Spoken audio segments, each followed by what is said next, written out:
सोमवार व्रत कथा। राधे राधे मित्रों, भगवान शिव को समर्पित होता है सोमवार का दिन। सुनिए सोमवार व्रत कथा और इसका महत्व।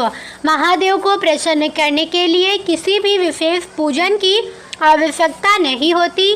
दरअसल देवों के देव महादेव बहुत भोले माने जाते हैं और उनका एक नाम भोलेनाथ भी है। कहा जाता है कि वे भोले होते हैं और भक्तों की भक्ति से ही प्रसन्न हो जाती हैं। अगर आप भी शिव की भक्ति और कृपा पाने के लिए सोमवार का व्रत करते हैं तो इस दिन सोमवार व्रत कथा का पाठ करने का विधान है। तो आइए इस वीडियो में सोमवार व्रत कथा और इसके महत्व को विस्तार से जानते हैं। सोमवार व्रत कथा। एक बार किसी नगर में एक साहूकार था।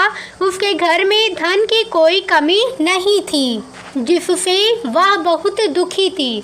संतान प्राप्ति के लिए वह प्रत्येक सोमवार को व्रत करता और पूरी श्रद्धा के साथ शिव मंदिर जाकर भगवान शिव और माता पार्वती की पूजा करता। उसकी भक्ति देखकर एक दिन माँ पार्वती प्रसन्न हुई और भगवान शिव से साहूकार की मनोकामना पूरी करने का निवेदन किया।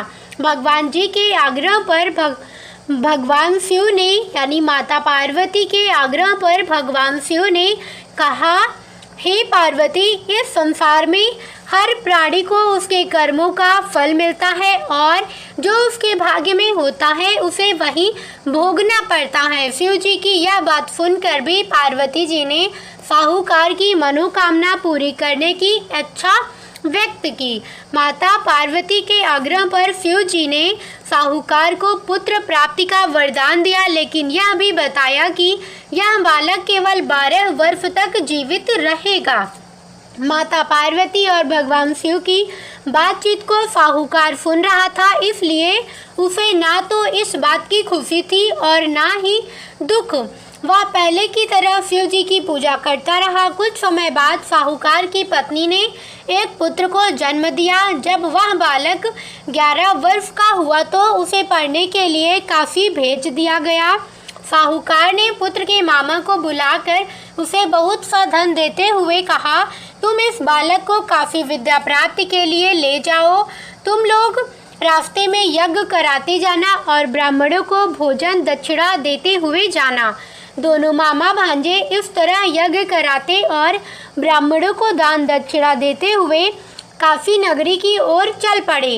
इस दौरान एक रात वे एक नगर में रुके, जहां नगर के राजा की कन्या का विवाह होने वाला था, परंतु जिस राजकुमार से उसका विवाह होने वाला था वह एक आंख से काना था। राजकुमार के पिता ने इस बात को छुपाने के लिए साहूकार के पुत्र को दूल्हा बना दिया और उसे राजकुमारी से विवाह करवा दिया। विवाह के बाद उसे धन देकर विदा कर दिया और राजकुमारी को अपने नगर ले जाने की योजना बनाई। साहूकार का पुत्र बहुत ईमानदार था और उसे यह बात सही नहीं लगी। उसने अवसर पाकर राजकुमारी के दुपट्टे पर लिखा, तुम्हारा विवाह तो मेरे साथ हुआ है, लेकिन जिस राजकुमार के संग तुम्हें भेजा जाएगा वह एक आंख से काना है। मैं तो काफी पढ़ने जा रहा हूँ। जब राजकुमारी ने यह लिखा हुआ पढ़ा तो उसने अपने माता पिता को यह बात बताई।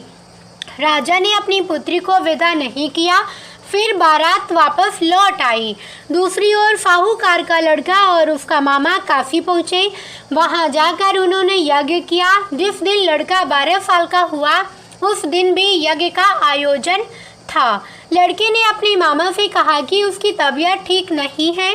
मामा ने कहा, तुम अंदर जाकर आराम कर लो। शिव जी के वरदान अनुसार कुछ ही देर में उस बालक के प्राण निकल गए। मृत भांजे को देखकर उसके मामा ने विलाप करना शुरू किया।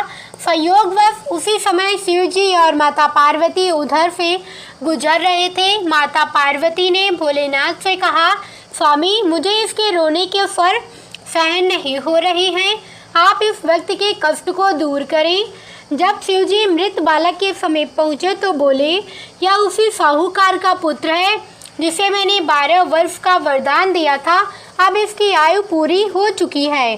परंतु माता पार्वती ने कहा, हे महादेव, आप इस बालक को और आयु देने की कृपा करें, अन्यथा इसके माता पिता भी इसके वियोग में तड़प तड़प कर मर जाएंगे।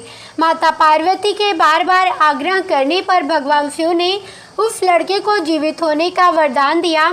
शिव जी की कृपा से वह लड़का जीवित हो उठा। अपनी शिक्षा पूरी करके लड़का मामा के साथ अपने नगर की ओर लौट पड़ा। दोनों उसी नगर में पहुँचे जहाँ उसका विवाह हुआ था। उस नगर के राजा ने उसे पहचान लिया और महल ले जाकर उसकी अतिथि सत्कार की। इसके बाद उसने अपनी पुत्री को लड़के के साथ विदा कर दिया। इधर साहूकार और उसकी पत्नी भूखे प्यासे रहकर बेटी का इंतजार कर रहे थे।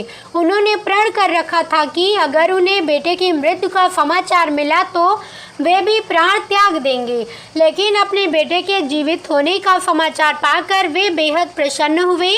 उसी रात भगवान शिव ने साहूकार के स्वप्न में आकर कहा, हे साहूकार, मैंने तेरे सोमवार के व्रत और व्रत कथा सुनने से प्रसन्न होकर तेरे पुत्र को लंबी आयु दी है।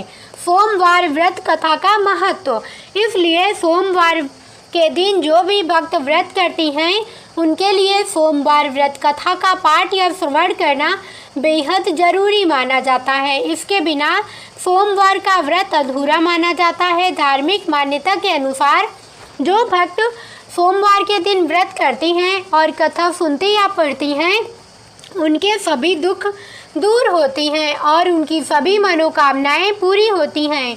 कैसी लगी वीडियो कमेंट करके बताना, साथ ही कमेंट में शिव पार्वती की जय लिखना, साथ ही मित्रों संबंधियों के साथ शेयर करना। धन्यवाद।